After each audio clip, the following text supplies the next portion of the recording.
Driver ಗಾಡಿ ನಿಲ್ಲಿಸಿ. Back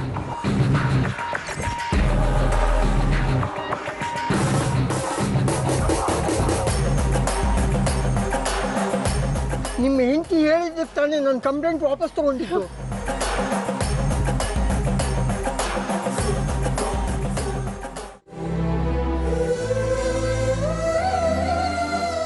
ಅಂದರೆ ಅವರು ನಿಮ್ಮ ಹತ್ರ ಏನು ಹೇಳಲೇ ಇಲ್ಲವರ?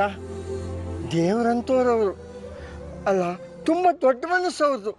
ಅಂಥವ್ರನ್ನ ನೀವು ಹೆಂಡತಿಯಾಗಿ ಪಡೆಯೋದಕ್ಕೆ ಪುಣ್ಯ ಮಾಡಿರಬೇಕು. ಇಲ್ಲ ಅಂದಿದ್ರೆ ನನ್ನ ಮೇಲೆ ಅವರು ಸೇಟ್ ತೀರ್ಸ್ಕೊಂಡ್ಬಿಡೋರು.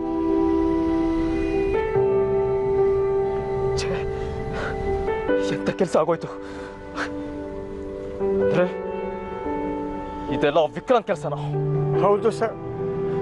ಆ ಸಮಯದಲ್ಲಿ ನನ್ನ ಬುದ್ಧಿಗೆ ಏನು ಮಂಕು ಬರೆದಿತ್ತೋ ಏನು ಕಥೆಯೋ, ನಾನು ಈ ಮಂಟಿನ ಕೆಲಸ ಮಾಡಿಬಿಟ್ಟೆ ಸರ್. ವಿಕ್ರಾಂತ್ ಕಡೆಯವರು ಬಂದು ಕೆಲಸ ಹೇಳಿದಾಗ ಕೈನಲ್ಲಿ ಒಂದು ಪೈಸಾ ಇರಲಿಲ್ಲ ಸರ್. ಆಗ ನಾವು ಈ ಕೆಲಸ ಮಾಡಿಬಿಟ್ವಿ.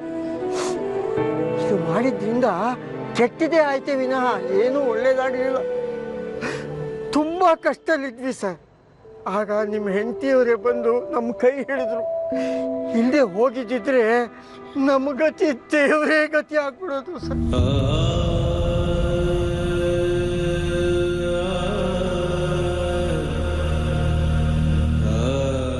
ಅವ್ರಿಗೆ ನಮ್ಮ ನಮಸ್ಕಾರ ಹೇಳಿ ಸರ್. ಅವ್ರ ಋಣ ನಾವು ಯಾವತ್ತೂ ತೀರ್ಸಕ್ಕಾಗಲ್ಲ ಸರ್, ಯಾವತ್ತೂ ತೀರ್ಸಕ್ಕಾಗಲ್ಲ.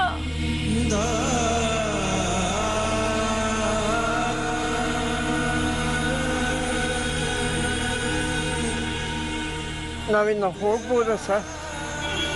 ನಮ್ಮನ್ನ ಕ್ಷಮಿಸ್ಬಿಡಿ. ಇನ್ಮೇಲೆ ನಮ್ಮಿಂದ ಯಾವ ತೊಂದರೆನೂ ಆಗಲ್ಲ.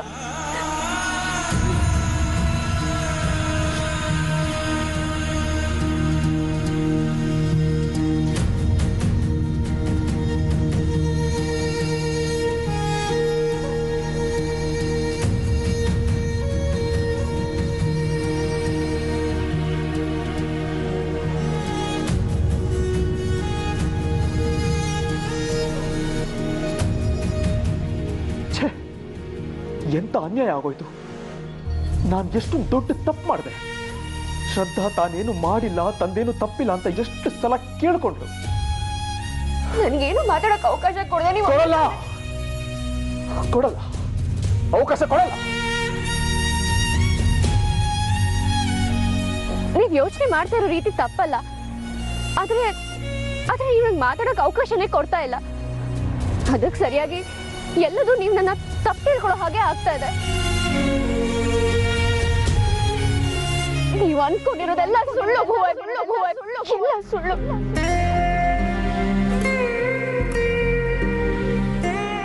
ಆದ್ರೆ ಒಂದೇ ಒಂದು ಕ್ಷಣ ಕೂಡ ಅವಳನ್ನ ನಂಬಲಿಲ್ಲ. ಆಸ್ಪತ್ರೆಯಲ್ಲೂ ಶ್ರದ್ಧಾ ಅದೇನೋ ಪ್ಲಾನ್ ಮಾಡಿದ್ಲು ಅನ್ಕೊಂಡೆ. ಎಂತ ಎಡವಟ್ಟಾಗೋಯ್ತು. ವಿಕ್ರಾಂತ್ ಬೇಕು ಅಂತಾನೆ ಟ್ರ್ಯಾಪ್ ಮಾಡ್ದ ನನ್ನ. ಆದ್ರೆ ನಾನು ದಡ್ಡಂತರ ಪ್ರತಿ ಹೆಜ್ಜೆನು ತಪ್ಪು ತಿಳ್ಕೊತಾ ಹೋದೆ. ಹೆಂಡತಿ ಜೈಲ್ಗೆ ಹಾಕ್ಸಿದ್ಲು ಅಂತ ಬೇಜಾರ ನಿಮಗೆ? ವಿಕ್ರಾಂತ್ ಇಂಚಿಂಚಾಗಿ ನನ್ನ ಜೀವನ ಹಾಳು ಮಾಡ್ತಾ ಹೋದ. ಶ್ರದ್ಧಾಗೂ ಮೋಸ ಮಾಡಿದಾನವನು. ನಮ್ಮ ಜೀವನ ಸರಿ ಮಾಡ್ತಾನೆ ಅಂತ ನಂಬ್ಕೊಂಡು ಅವಳು ಅವನ ಹತ್ರ ಕರ್ಕೊಂಡು ಹೋದ್ಲು. ಆದ್ರೆ ಅಲ್ಲಿ ಮತ್ತೆ ವಿಕ್ರಾಂತ್ ಆಟ ಆಡ್ದ. ಇನ್ಮೇಲೆ ನನ್ನ ಶ್ರದ್ಧಾ ಮಧ್ಯೆ ಯಾವುದೇ ರೀತಿ ಸಂಬಂಧನೂ ಇರೋದಿಲ್ಲ. ನನಗೆ ಅರ್ಥ ಆಗ್ಲಿಲ್ಲ, ಯಾವುದೂ ಅರ್ಥ ಆಗ್ಲಿಲ್ಲ. ಹಾಳಾಗೋದೆ ನಾನು. ನನ್ನ ಶ್ರದ್ಧಾನ ನಾನೇ ತಪ್ಪು ತಿಳ್ಕೊಂಡೆ.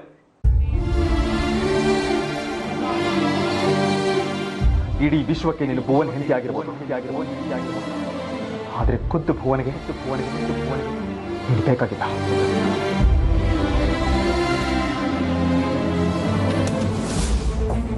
ವಿಕ್ರಾಂತ್, ನಿನ್ನ ಸುಮ್ಮನೆ ಬಿಡಲ್ಲ ನಾನು. ಆದ್ರೆ ಅವನಿಗೇನಾದ್ರೂ ಮಾಡೋದಕ್ಕಿಂತ ಮೊದಲು ನನಗೆ ನಾನೇನಾದ್ರೂ ಮಾಡ್ಕೋಬೇಕು. ನನ್ನ ಹೆಂಡತಿ ಮಾತೆ ನಮ್ದೇ ಇದ್ದು ನಾನು ಎಂಥ ಮೂರ್ಖ. ನನಗೆ ನಾನು ಹೊಡ್ಕೋಬೇಕು ಮೊದಲು. ಏನ್ ಮಾಡ್ಲಿ ಈಗ, ಏನ್ ಮಾಡ್ಲಿ? ಶ್ರದ್ಧಾನ ಮನೆಯಿಂದ ಆಚೆ ಕಳಿಸ್ದೆ. ಎಷ್ಟು ನೋವು ಪಟ್ಟಿರ್ಬೇಕು ಅವಳು. ಥೂ, ನನ್ನ ಜನ್ಮಕ್ಕಿಷ್ಟು. ನನ್ನ ಬದುಕನ್ನ ನನ್ನ ಕೈಯಾರೆ ಹಾಳು ಮಾಡಿಕೊಂಡೆ.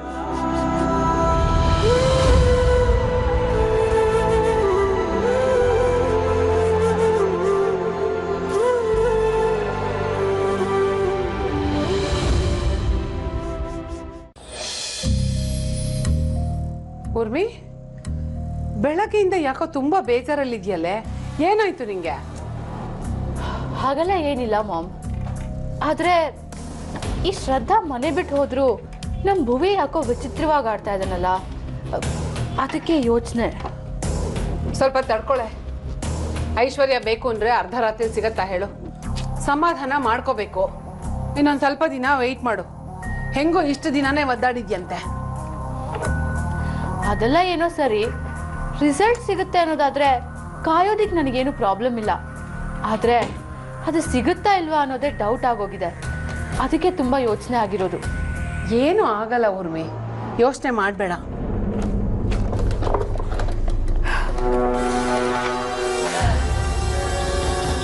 ಅದೇನೋ ಸರಿ ಊರ್ಮಿ, ಇದನ್ನೇನೇ ಮಾಡೋದು? ಮಾರಿದ್ರೆ ಏನಿಲ್ಲ ಅಂದ್ರೂ ಒಂದು 4-8 ಲಕ್ಷ ಸಿಗುತ್ತೆ ನೋಡು. ಮಾಮ್, ಏನ್ ಮಾಮ್ ಇದು? ಆ ವಿಕ್ರಾಂತ್ ಕೊಟ್ಟಿದ್ದ ನೆಕ್ಲೇಸು ಇಲ್ಲಿಗೆ ಹೇಗೆ ಬಂತು? ಊರ್ಮಿ, ಇದು ಏನು ಕೆಲಸ ಮಾಡಬೇಕೋ ಅದನ್ನೆಲ್ಲ ಮಾಡಿ ಮತ್ತೆ ವಾಪಸ್ ಎಲ್ಲಿಗೆ ಬರಬೇಕೋ ಅಲ್ಲಿಗೆ ಬಂತು. ಅಮ್ಮ, ನೋಡೂರ್ಮಿ, ಇದು ಶ್ರದ್ಧಾ ಹತ್ರ ಮತ್ತೆ ವಾಪಸ್ ಹೇಗೆ ಬಂತು ಅದನ್ನ ನೋಡಿ ಭುವನ್ ತಲೆ ಕೆಡಿಸ್ಕೊಳ್ಳಿ. ಇದರಿಂದ ಅವ್ರ ಸಂಸಾರ ಹಾಳಾಗಲಿ ಅನ್ನೋದು ನಮ್ಮ ಉದ್ದೇಶ ಆಗಿತ್ತು. ಅದು ಈಡೇರ್ತು ತಾನೆ. ಮತ್ತೆ ಇದಕ್ಕೆ ಕಲ್ಲೇನು ಕೆಲಸ? ಅದಕ್ಕೆ ತಗೊಂಡು ಬಂದೆ.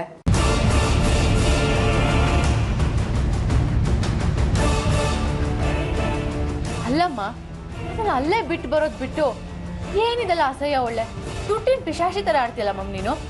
ನಿಂದೊಳ್ಳೆ ಕಥೆ ಆಯ್ತಲ್ಲೇ. ಇದನ್ನ ಅಲ್ಲೇ ಹಾಗೆ ಬಿಟ್ಟು ಬರೋಕ್ಕೆ ಇದೇನು 10-20 ರೂಪಾಯಿ ಸರ ಅನ್ಕೊಂಡ್ಯಾ? ಲಕ್ಷ ರೂಪಾಯಿ ಬೆಲೆ ಬಾಳೋ ನೆಕ್ಲೆಸ್ಸು. ಸುಮ್ಮನೆ ಯಾಕೆ ಅಂತ ಹೇಳಿ ನಾನೇ ತಗೊಂಡು ಬಂದೆ. ಏನ್ ಬೇಕಾದ್ರೂ ಮಾಡ್ಕೊಳಮ್ಮ, ನನಗೂ ಇದಕ್ಕೂ ಸಂಬಂಧನೇ ಇಲ್ಲ. ಆಹಾ, ಆಮೇಲೆ ಬಂದು ನನ್ನ ಹತ್ರ ದುಡ್ಡು ಕೇಳು, ಆಗ ಸರಿಯಾಗಿ ಮಾಡ್ತೀನಿ ನಿಂಗೆ.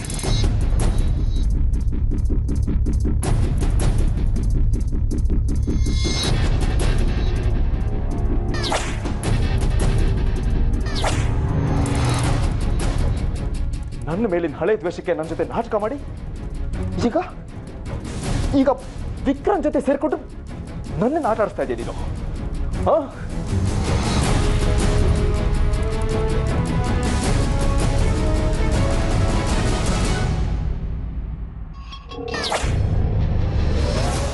ಭುವನ್, ಏನೇ ಭುವನ್ನು? ಅವನ್ಗೆ ಯಾಕೆ ಹೆದರ್ಕೊಳ್ತೀಯಾ? ನೋಡು, ಏನೂ ಆಗಲ್ಲ, ಎಲ್ಲ ಸರಿ ಮಾಡೋಣ ಬಿಡು. ಎಷ್ಟೇ ಆದ್ರೂ ಇದು ಅದು ಯಾವನೋ ತಂದ್ಕೊಟ್ಟಿರೋ ನೆಕ್ಲೆಸ್ ತಾನೆ, ಈ ಮನೆ ದುಡ್ಡೇನಲ್ವಲ್ಲ. ಊರ್ಮಿ, ಕಣ್ಣು ಮುಚ್ಕೊಂಡು ಸಂತೋಷನ ಅನುಭವಿಸ್ಬೇಕು ಕಣೆ. ಸಾರಿ ಭುವನ್. ಏಯ್, ನಿಂಗೇನು ಹುಚ್ಚೇನೆ? ಅವನನ್ನ ಯಾಕೆ ಸಾರಿ ಕೇಳ್ತಿದ್ಯಾ? ನೋಡೂರ್ಮಿ, ನೀನು ಅವನನ್ನ ಎಷ್ಟು ಇಷ್ಟಪಡ್ತೀಯ ಅಂತ ನನಗೆ ಗೊತ್ತು. ಅದಕ್ಕೆ ಅವನು ಇಲ್ಲದೆ ಹೋದ್ರು ಅವನನ್ನ ಸಾರಿ ಅಂತ ಕೇಳ್ತಾ ಇದ್ಯಾ. ದಡ್ಡಿ ಕಡೆ ನೀನು, ದಡ್ಡಿ.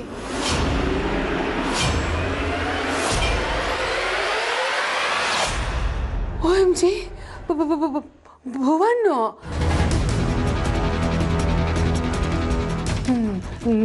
ನಾನು ಕಾಮಿಡಿ ಅನ್ಕೊಂಡೆ. ನೀನು ನೋಡಿದ್ರೆ ಇಲ್ಲೇ ಇದೆಯಾ ಭುವನ್? ಅದೇನಪ್ಪ ಅಂದರೆ, ನಾನು ನನ್ನ ಮಗಳು ಕಷ್ಟ ಸುಖ ಜೀವನ ಲೈಫು ಬದುಕು ಅಂತೆಲ್ಲ ಮಾತಾಡ್ತಾ ಇದ್ವಿ ಅಷ್ಟೇ.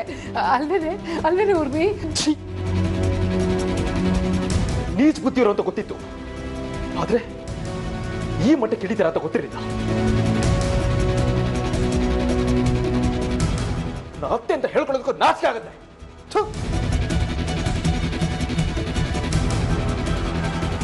ಊರ್ಮಿ, ಭುವನ್ ಜಾಸ್ತಿ ಏನೂ ಬಯಲೇ ಇಲ್ಲ. ನಾನೇನೋ ನಮ್ಮ ಕುತ್ತಿಗೆ ಹಿಡಿದು ಆಚೆ ದಪ್ತಾನೆ ಅನ್ಕೊಂಡಿದ್ದೆ. ಅಯ್ಯೋ ದೇವ್ರೆ, ಹೇಳಿಲ್ವಮ್ಮ ನಾನು? ಮರ್ಯಾದೆ ಪೂರ್ತಿ ಕಳ್ಕೊಂಡೆ. ಈಗ ಬೇಕಿತ್ತ ನಿನಗಿದೆಲ್ಲ? ಊರ್ಮಿ, ಏನೇ ಮಾಡೋದು ಈ ನೆಕ್ಲೆಸ್ನ? ಅವನು ಇದನ್ನ ಮಾರಬೇಡಿ ಅಂತನೂ ಹೇಳಲಿಲ್ಲ. ಏನು ಮಾಡೋದು? ಇನ್ನು ಕಾಲದಲ್ಲಿ ನನ್ನ ಮರ್ಯಾದೆನೂ ಹಾಳಾಯ್ತು. ಛೇ, ಜರುಗು.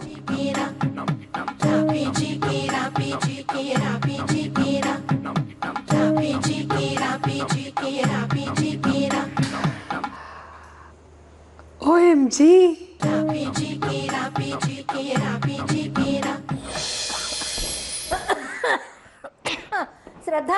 ಶ್ರದ್ಧಾ ಹಾ ಅಜ್ಜಿ. ಕೆಮ್ಮು ಬರ್ತಿದೆ ಕಡೆ, ಒಂದು ಲೋಟ ನೀರು ತಗೊಂಬಾರೆ. ತಂದೆ.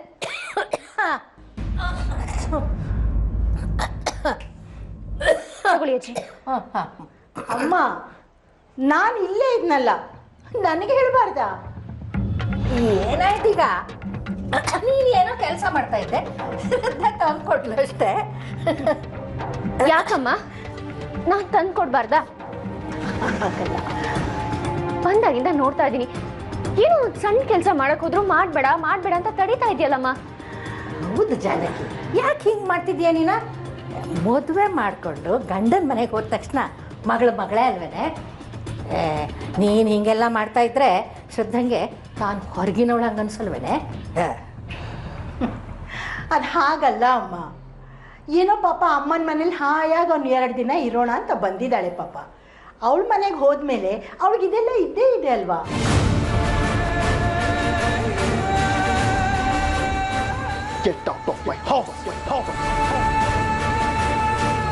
ಹಂಗಂತ ನೀನು ಇವಳನ್ನು ಸುಖದ ಸುಪ್ಪತ್ತಿಗೆಯಲ್ಲಿ ಇಟ್ಟರೆ ನಾಳೆ ಭುವನ ಮನೆಗೆ ಹೋಗೋದೇ ಇಲ್ಲ, ನಾನಿಲ್ಲಿ ಇದ್ದೇ ಬಿಡ್ತೀನಿ ಅಂತಾಳೆ ನಿನ್ನ ಮಗಳು ಅಲ್ವೇನೆ ಶ್ರದ್ಧಾ? ಹೌದಜ್ಜಿ, ನಾನು ವಾಪಸ್ ಹೋಗೋದಿಲ್ಲ, ಇಲ್ಲೇ ಇರ್ತೀನಿ. ಅದು ಎಂಥ ಮಾತು ಅಂತ ಆಡ್ತಾ ಇದೀಯ ಶ್ರದ್ಧಾ? ಅದೇನಿಲ್ಲ ಅಮ್ಮ, ನೋಡು ಅಜ್ಜಿ ಜೋಕ್ ಮಾಡ್ತಾ ಇದಾರಲ್ವಾ, ಅದಕ್ಕೆ ನಾನು ತಮಾಷೆಗೆ ಹಾಗಂದೆ ಅಷ್ಟೇ. ಯಾಕಮ್ಮ, ನಾನಿಲ್ಲಿರ್ಬಾರ್ದಾ? ಖಂಡಿತವಾಗಿಯೂ ಇರ್ಬೋದಮ್ಮ. ಅಮ್ಮನ ಮನೆಯಲ್ಲಿ ಮಗಳಿರಬಾರ್ದು ಅಂತ ಯಾವಮ್ಮ ತಾನೇ ಹೇಳ್ತಾಳೆ? ಆದರೆ ಶಾಶ್ವತವಾಗಿ ಇರಬೇಕಾಗಿರೋದು ಗಂಡನ ಮನೇಲೇ ಅಲ್ವೇನಮ್ಮ? ಅದಕ್ಕೆ ಹಾಗೆ ಹೇಳಿದೆ. ಅಮ್ಮ, ಯಾವತ್ತೂ ಮದುವೆ ಆಗಿರೋ ಹೆಣ್ಣಿಗೆ ತವ್ರ ಮನೇಲಿರೋ ಪರಿಸ್ಥಿತಿ ಬರಬಾರ್ದಮ್ಮ.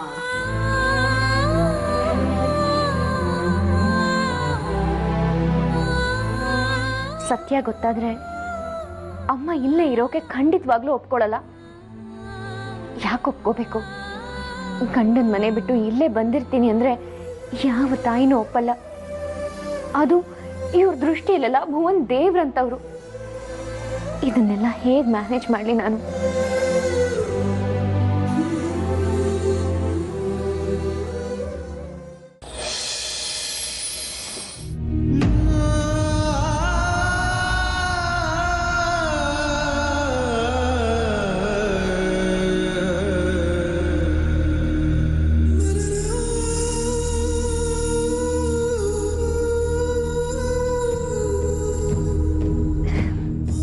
ಭುವನ್, ಕಾಫಿ ತಗೊಳ್ಳಿ.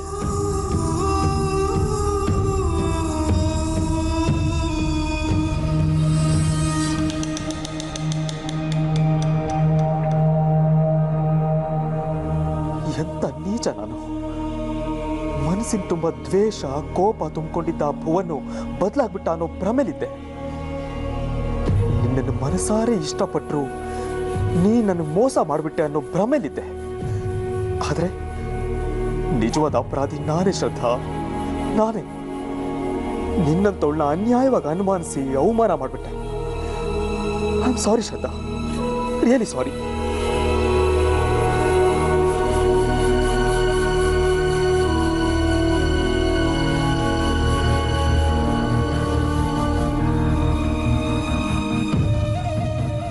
ನಾಳೆ ಇಲ್ಲಿಂದ ಹೋಗ್ತಾ ಇರಬೇಕು.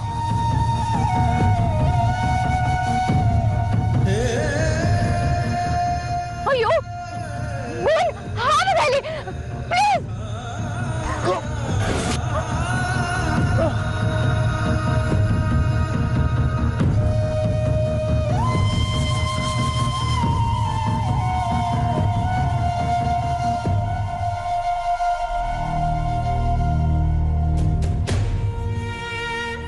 ನೀನಿಲ್ದೆ ಒಂದು ಕ್ಷಣ ಕೂಡ ಇರೋಕ್ಕಾಗ್ತಿಲ್ಲ ನನಗೆ.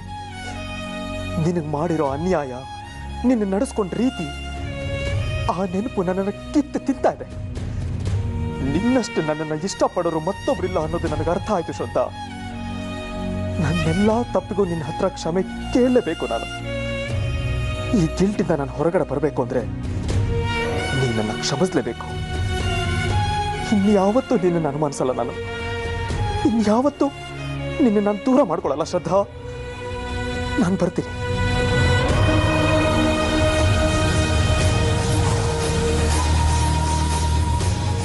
ಈಗ ಬೇಡ, ಇನ್ನೇನು ರಾತ್ರಿ ಆಗುತ್ತೆ. ಸುಮ್ಮನೆ ಅಲ್ಲಿ ಹೋಗಿ ಸೀನ್ ಕ್ರಿಯೇಟ್ ಮಾಡೋದಕ್ಕಿಂತ ಬೆಳಗ್ಗೆ ಹೋಗೋದೇ ಒಳ್ಳೇದು. ಹೆಂಗೂ ನಾಳೆ ಹಬ್ಬ ಇದೆ, ಅದೇ ನೆಪ ಹೇಳಿ ಹೋಗ್ತೀನಿ.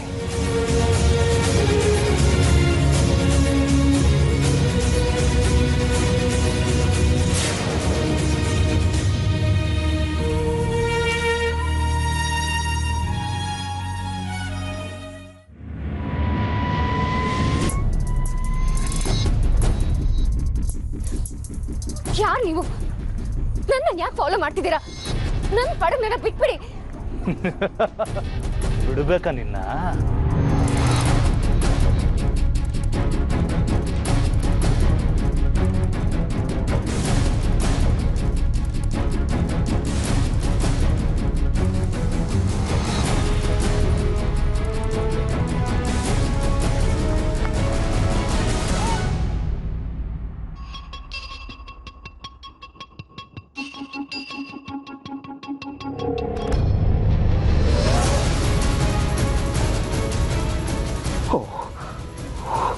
ಅಪ್ಪ, ಛೇ, ಎಂತ ಕನಸು.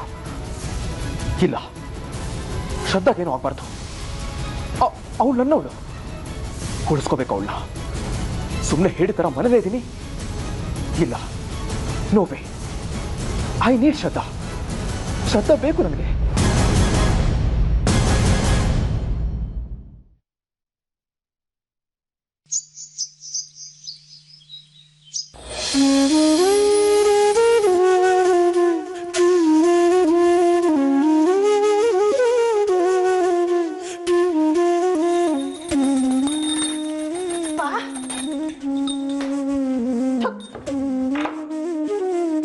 ಶ್ರದ್ಧಾ,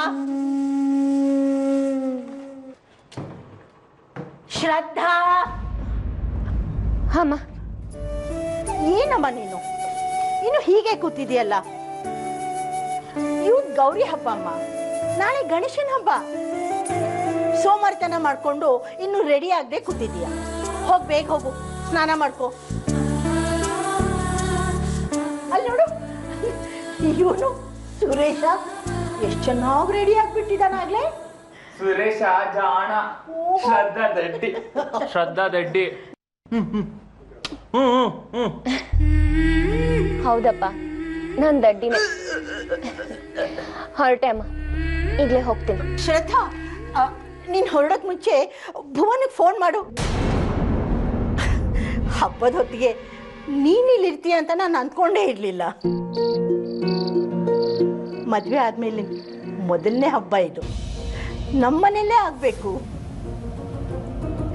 ನನ್ನ ಬುದ್ಧಿ ನೋಡು, ಹೋಳಿಲೇ ಇಲ್ಲ. ಮೊದಲು ಫೋನ್ ಮಾಡಮ್ಮ, ಇಲ್ದಿದ್ರೆ ಅವ್ರು ತಪ್ಪು ತಿಳ್ಕೊತಾರೆ. ನಾನು ಹೇಗೆ ಕರೀಲಿ ಭುವನ್ನ? ಸಾಧ್ಯನೇ ಇಲ್ಲ. ಅಮ್ಮಂಗೆ ಏನು ಹೇಳಿ ನಾನು? ಛೇ, ಇನ್ನು ಸುಮ್ಮನೆ ಕುಂತಿದ್ಯಲ್ಲೇ, ಫೋನ್ ಮಾಡು. ಇಲ್ದೇ ಇದ್ರೆ ಮನೇಲೇ ಹಬ್ಬ ಮಾಡ್ಬಿಡ್ತಾನೆ ಅವನು. ಮಾಡು, ಫೋನ್ ಮಾಡು. ಮಾಡು, ಫೋನ್ ಮಾಡು, ಫೋನ್ ಮಾಡು. ಆಯ್ತಮ್ಮ, ಮಾಡ್ತೀನಿ.